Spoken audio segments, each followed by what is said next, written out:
Well, it's the old man again, talking about some things people have asked questions about on these. Questions that I get, and people step into this new, and I've got a lot of experience with them now. I've got thousands and thousands of laps, and 150 batteries worth probably, or more. So one of them are the different, because there any difference in the bikes? They're different colors, or yeah, it's just the color. It's just the plastic, the trim they put on it, and the green ones you get a battery and a charger. I mean, if it's, you know, more serious hobbyists would, I don't want their charger personally. I have better chargers, and you can get better batteries actually. I'm not here to sell anything though. I just want to help new people getting into this have a better time with them. I'm just extremely excited about them. So where to start's kind of tough here. Out of the box, what you'll find is that your front wheels a lot of times doesn't turn. Okay, so you really need to free that up. You wouldn't ride a real motorcycle with the front wheel, you know, bound up. So you want to look at and the same thing on the back. It should turn fairly easily. And I can tell you right off the get-go that the shocks, I have not seen one, and I put this in another video.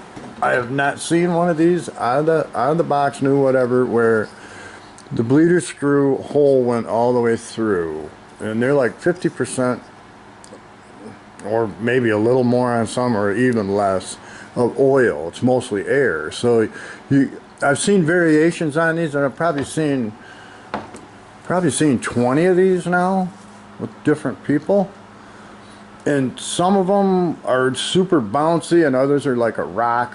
So, you know, just to help the rear end, if you got a really bouncy rear end, it's going to kick it right into an endo for you. And endos are really, really tough. I put this out on one too. And when you're doing a fast forward roll, you're hitting a guy on the head. So we've gotten where we put a thin layer initially of like E6000 or Mender or shoe goo, and you get that set up, and I've actually gotten where I take a piece of material, and of course I'm not endoing like when I first started out. That will do a lot of damage, because that rolling forward, which wheelies are not good either because you're smashing down on the fender, but a forward roll, what you're doing is you're hitting this thing, you're smashing on this, and then you slam on the back wheel. And I've seen where these, if you're really going and you get into an endo, they might endo 20 times before they stop. And that's more in a track situation. Now if you're running them in the grass, if you're just running at home in the grass, you do want to consider getting the grass up in this brake system. So there's a couple things I think that's the big things on, just because they don't run right with that locked up. They don't turn correctly. Hitting things with them can, you know, like tubes on a racetrack. So if you are on a racetrack, you got tubes out there. I took the entire side off. So you'll see some glue. There's glue right on here, because it took his leg, tore the whole plate off there, pulled this thing all off.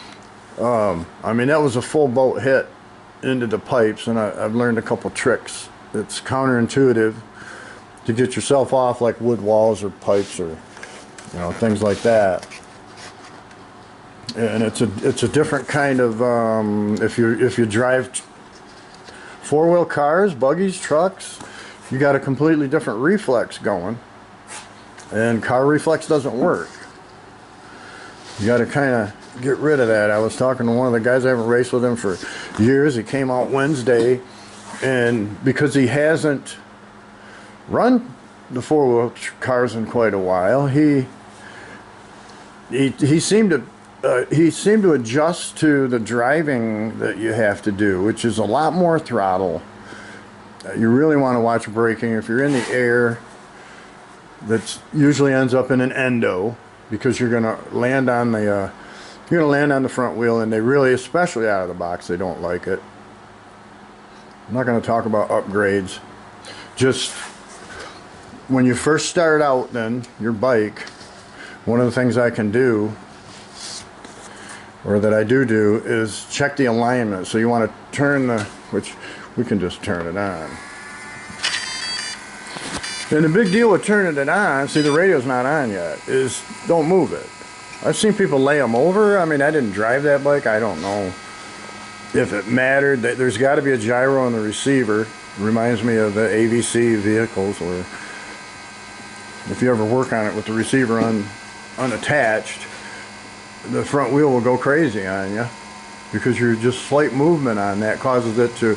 So anyway, this guy's up. Nothing's linked because we haven't turned the radio on, but you do it the other way. Turn the radio on and then sit. Once that wheel, you've got the wheel, and you can turn your flywheel on. We don't need the flywheel you want to, before you just take your bike out and run it, make sure that's turning, and it will stop because the ESC is engaged.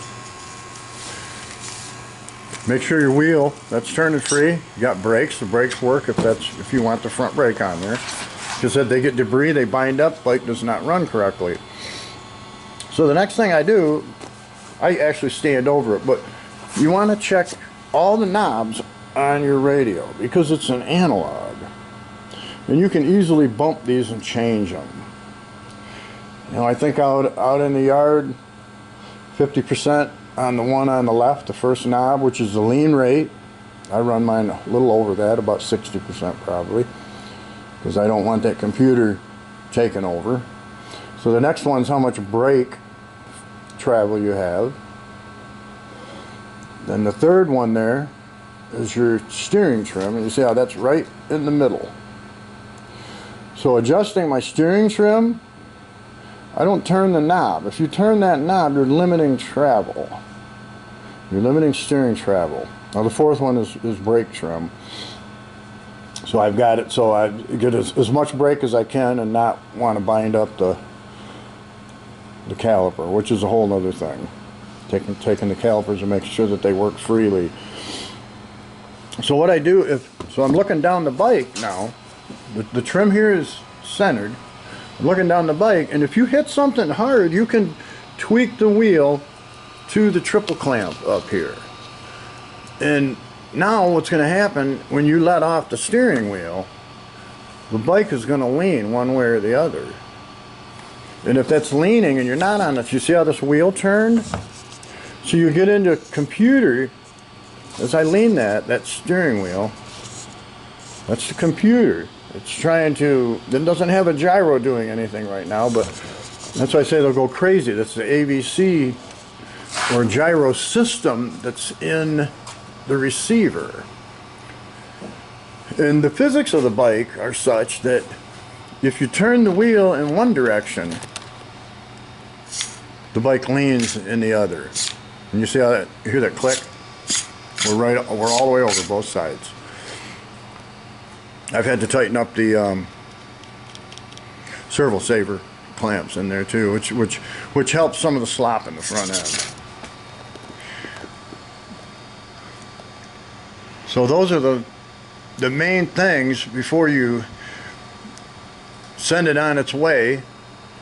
Grass will help hold them up, and if you've got a big enough area of turns, that's not an issue. I think they're an easy thing to learn how to run as far as that goes. But if you want to take this out on a track where you have a little tighter parameters and you want to be able to get it to make corners and throw a roost on its way down a straightaway or hit a jump, lining it up is key. One of the things that I see people do is oversteering or crushing the steering wheel.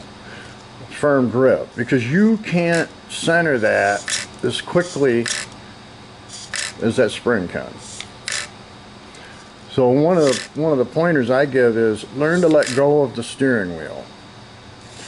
Learn to let that, you get your turn, you've engaged in your turn, and then don't oversteer, because oversteering is an issue. And I think part of that really is thinking that you can get that to the detent. You really can. The spring will get that right back there quicker.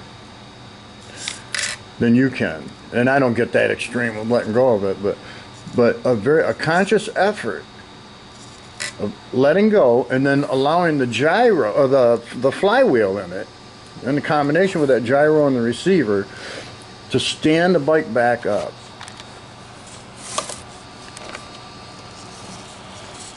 So those would be my biggest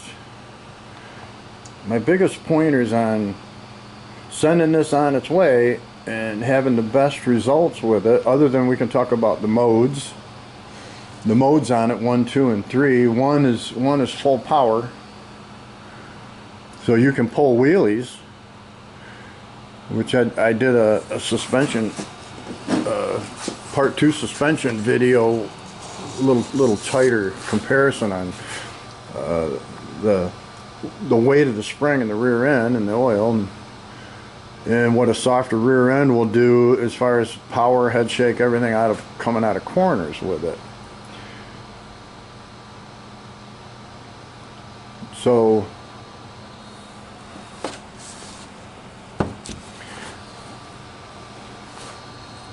the other key would be, yes, on hills. So if you want to learn to jump, learn to tap that throttle a lot. That's why I say that. If you're running a Losi ProMoto, keep tapping the throttle, because it's really, really important not to land on the front wheel. The head shake, and there's improvements that can be done to stabilize that. Some of it's in the suspension, some of it's in the front bulkhead, what happens there. You know, of course, keep it clean. Cleaner than me. I don't have there's some dirt on the wheel right there. So another thing on jumping, and I'm just, again, trying to help people not just break their toy, because they're a blast, but just breaking your stuff can be frustrating. And with some of the problems that they have anyway, I mean, they're made good enough to sell to us. But if you want to be a little bit more serious about them, you need to take some things apart and then make some personal choices on maybe your driving style. I don't know. My goal is to be able to just hit it hard and keep it going, keep my lap times consistent, make the bike more predictable. So the tap on the jump would be, I think it's roughly around a second. If this bike is off the ground and they're in the air, you're even holding the throttle, it will engage a brake. Oh, and that was the thing about the modes. So I have short-term memory issues, so I might go back and forth on this. Mode 1, you'll pull wheelies and go right on your head. So again, softer suspension will help limit that. Too soft, you'll endo a lot. Mode 2, street mode, it's taking power away to keep the front end down. So you just have to look at your goal there. I don't see a use in it. Mode 3 is wheelie mode. Now, in order for this to hold a wheelie, once the front end reaches a particular angle, it lets off the throttle so that it can maintain the front up, and it's up to the driver to maintain the throttle position, which is typically full throttle, and then it can hold that wheelie. And then the speed and all that varies based on how fast you're moving, if you can get the front end to come up. So if you're moving too fast, it won't pull the front end up. Maybe that's where the people with the 3 and 4S ideas are, see a value in that. These have so much horsepower on a track, you can wheelie out of control. In the yard, you can run wheelies until the battery's dead. They're pretty cool. They're pretty cool just to take out in the yard and just run around. So that's, the main helping things to keep you from just endoing and breaking this and tearing things up. We glue some things to reinforce them. I've put some limiters on the swing arm on 2 of mine, just looking at kind of spreading out the stress of the endo on the back wheel, because I've had two two shocks that were broken on the end. Broke the shock shaft off of one and stripped the end out. But I have to admit, since I'm endoing less, you know, less problems with that.